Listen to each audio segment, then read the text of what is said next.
T20 world cup में आज सुबह दो दो मैचेस थे। एक था नेपाल वर्सेस श्रीलंका और एक नामीबिया वर्सेस ऑस्ट्रेलिया। दोनों ही थोड़ी थोड़ी डिस्टेंस पे थे। नामीबिया वर्सेस ऑस्ट्रेलिया तो डेफिनेटली शुरू हो चुका है और मैच चल भी रहा है, जहाँ नामीबिया की हालत तो बहुत खस्ता है। खैर, लेकिन जो एक और मैच रहा नेपाल वर्सेस श्रीलंका, वो हो गया है अबेंडेड। जी हाँ, बारिश की वजह से पूरा मैच जो है वो कॉल्ड ऑफ हो गया। एक्सपेक्टेड था कि काफी रेन चांसेस यहाँ पर होंगे और लगभग वही हुआ और बारिश काफी हुई। उसके बाद इतना ज्यादा टाइम लग गया कि फिर आउटफील्ड वगैरह को ठीक टाइम पर वापस से तैयार करना बहुत मुश्किल था। उसके बाद फिर रेन इंटरप्शन किया और मैच जो है वो अबेंडेड हो गया। अब एक एक पॉइंट दोनों टीम्स के बीच में शेयर जरूर हो गया है। एक पॉइंट नेपाल का और दोनों टीमों ने खाता खोला वर्ल्ड कप में, लेकिन बिल्कुल भी इस तरह से ये टीमें खाता नहीं खोलना चाह रही होंगी। सबसे पहले तो वो पूरा मैच चाह रही होंगी, कम से कम मैच मिले। T20 वर्ल्ड कप इवेंट्स है और एक एस्ट्रेट के लिए तो और ज्यादा इंपॉर्टेंट रहता है कि मैच कम से कम हो जाए, तो वो इंपॉर्टेंट रहता है। लेकिन मैच नहीं मिला और बिना टॉस तक नहीं हुआ और मैच जो है कॉल्ड ऑफ हो गया, एक पॉइंट बढ़ गया। लेकिन सबसे ज्यादा फायदा इस मैच से नेपाल या श्रीलंका को नहीं, किसी और टीम को हो गया है। नहीं, बिल्कुल सही कहा आपने। और ये साउथ अफ्रीका को सीधा इसका जो है फायदा मिला है और वो इस ग्रुप से पहली टीम बनी है ऑब्वियसली कि वो क्वालिफाई उन्होंने किया सुपर 8 के लिए। और जैसा उन्होंने गेम दिखाया भी था, बहुत स्ट्रॉन्ग गेम दिखाया उन्होंने। लेकिन अब ऑफिशियली वो इस गेम का फायदा मिलना किसे चाहिए था, अब मिला आखिर किसे है, साउथ अफ्रीका। बिल्कुल, तो इस T20 वर्ल्ड कप की पहली टीम बन गई है साउथ अफ्रीका ऑफिशियली, जो नेक्स्ट ग्रुप यानी सुपर 8 के लिए क्वालिफाई, नेक्स्ट स्टेज सुपर 8 के लिए क्वालिफाई कर चुकी है। अब यहाँ पर बात करते हैं, जैसे कि आज जो मैच था उसकी वजह से श्रीलंका को भी बहुत सॉलिड डेंट लगा।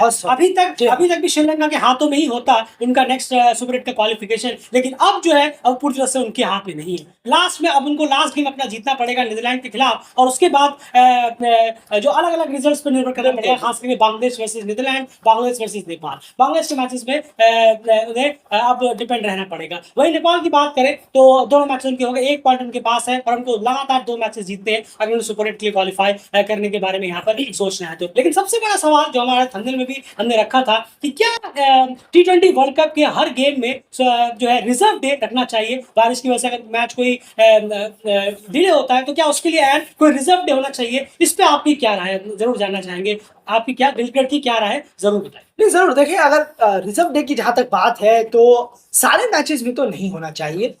ये रूल तो बिल्कुल ही अजीब होगा कि सारे मैचेस में आप क्योंकि हम कई मैचेस देखते हैं जिसका कोई सर पैर होता नहीं है कि सुपर नेक्स्ट राउंड के अगर रिलेटेड देखें, स्ट्रिक्टली नेक्स्ट राउंड से रिलेटेड ये बात है कि रिजर्व डे किस मैचों में हो, क्योंकि कुछ मैचों को देखकर ही पता चल जाता है कि हाँ ये किस वे में जाएगा। तो रिजर्व डे सारे मैचेस के लिए तो बिल्कुल नहीं होना चाहिए, लेकिन उन मैचेस के लिए जरूर होना चाहिए जो नेक्स्ट राउंड पर बहुत डिपेंड करते हैं।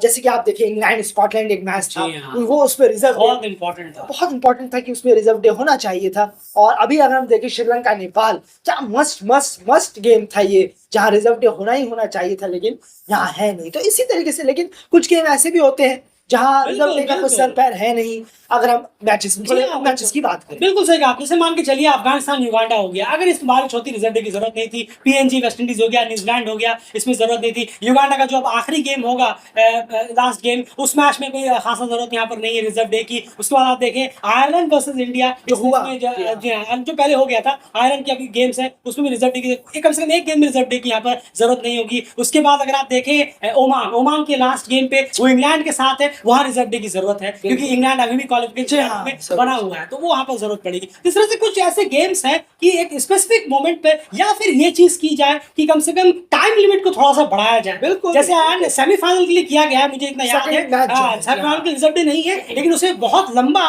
टाइम दिया गया है कि काफी लंबा वेट किया जा सकता है। अगर बारिश हुई तो उसके लिए काफी लंबा टाइम दिया गया, कट ऑफ टाइम जो है बहुत लंबा कर दिया गया है सेमीफाइनल 2 के लिए मेरे ख्याल से। और 1 रिजर्व डे है ये, वो तो दोहराई नहीं, वो तो सेमीफाइनल्स वगैरह के होते ही है। तो उस तरह से या तो फिर आप रिजर्व डे रख देते कुछ क्रूशियल मैचेस के लिए जो बहुत डिपेंड करते हैं नेक्स्ट ग्रुप में, नेक्स्ट स्टेज में पहुंचने के लिए, और या फिर आप थोड़ा सा कट ऑफ टाइम को बढ़ा देते। जैसे मान लीजिए 2-2.5 घंटे होता है, किसको अगर बढ़ाकर 5-6 घंटे कर दिया जाए, थोड़ा और वेट कर लिया जाए, थोड़ा और कोशिश की जाए कि आउटफील्ड वगैरह को साफ वगैरह किया जाए, तो ये चीजें बहुत क्रूशियल यहाँ पर रहती है कि। लेकिन हर मैच के लिए रिजर्व डे जी नहीं है तो बिल्कुल पॉसिबल नहीं है, लेकिन कुछ मैचेस ऐसे होते हैं जो बहुत इंपॉर्टेंट होते हैं नेक्स्ट स्टेज के लिए, उन मैचेस के लिए रिजर्व डे का जो है सोल्यूशन है वो और हो तो बेहतर, या फिर टाइम लिमिट को बढ़ा दिया जाए तो भी एक ऑप्शन, मतलब कुछ ना कुछ तो करना चाहिए, क्योंकि रेन जो है वो अब बहुत ज्यादा इवेंट्स को अफेक्ट करता है। एसीसी इवेंट्स हो, आईसीसी इवेंट्स हो, क्वालिफायर्स हो, वो भी हम देखते हैं। क्रिकेट ही ऐसा गेम है, ये भी बड़ी हैरानी होती है, क्रिकेट को ही काफी सफर करना पड़ता है इस वजह से कि बारिश हो गई तो मैच अजीब है, गेम नहीं होता। वरना अमूमन हम देखते हैं दुनिया के ज्यादातर जो गेम है, मोस्टली जो गेम्स हैं वो बारिश में कंफर्टेबली हो जाते हैं बजाय क्रिकेट। बिल्कुल, और स्कॉटलैंड इंग्लैंड को भी हमें नहीं भूलना चाहिए। स्कॉटलैंड इंग्लैंड को 10 ओवरों में 110 रन करने थे, कोई इतना आसान टास्क भी नहीं था। इतना आसान टास्क भी नहीं था कि 10 ओवर में 110 रन आए और आपने बल्ला घुमाना चालू हो गया। स्कॉटलैंड की बॉलिंग अच्छी थी, और उसके बाद आप देखें तो वेदर जो थे कंडीशंस थे, ओवरकास्ट कंडीशंस थे, पेसर्स को हेल्प मिलती, और ऊपर से इंग्लैंड जो है वो स्ट्रगल करता हुआ नजर आता है जब भी सामने यूरोपियन स्टेट्स होती है, और इस बार भी हमें वही देखने को मिला, कुछ नया देखने को। एक विकेट तक नहीं गिरा पाया, तो इतना आसान नहीं होता इंग्लैंड के लिए एक्सपोज करना। क्या पता वो मैच स्कॉटलैंड जीत जाता तो 6 पॉइंट होते, वो अभी पहुंच चुके हैं, उन्हें जरूरत भी नहीं होती लास्ट मैच का इंतजार करने की। तो डेंट तो स्कॉटलैंड को भी हुआ है, क्योंकि अभी क्या पता इंग्लैंड लास्ट के दोनों मैचेस बड़े अंतर से जीत जाए और ऑस्ट्रेलिया स्कॉटलैंड को हरा दे तो इंग्लैंड पहुंच जाए। सोचिए फिर वो बारिश की वजह से एक पॉइंट उनका कटा, कितना उनको याद खलेगा। यही चीजें हैं जो बहुत ज्यादा डेंट करती है। अफसोस होती है कि कहीं ना कहीं बारिश की वजह से जो मैच कॉल्ड ऑफ अभी भी होते हैं, कुछ तो इसका सोल्यूशन निकालना चाहिए, या तो रिजर्व डे इंपॉर्टेंट मैच रखें, या फिर टाइम लिमिट को थोड़ा, कट ऑफ टाइम को थोड़ा सा बढ़ाया जाए, कुछ तो कम से कम इसका सोल्यूशन जरूर होना चाहिए। लेकिन क्या करें, अभी तक तो ये है नहीं, और लगता नहीं है आगे भी इसके बारे में खासा डिसीजन लिया जाएगा जब तक कोई बहुत बड़ी सो कॉल्ड टीम्स जो है इससे अफेक्टेड ना हो। फिलहाल इस वीडियो में इतना। आपको क्या लगता है, अपनी राय जरूर कमेंट बॉक्स में रखिए। लेकिन फिलहाल के लिए तो यही हुआ कि Nepal versus Sri Lanka match wash out हो गया, एक पॉइंट दोनों में बढ़ चुके हैं।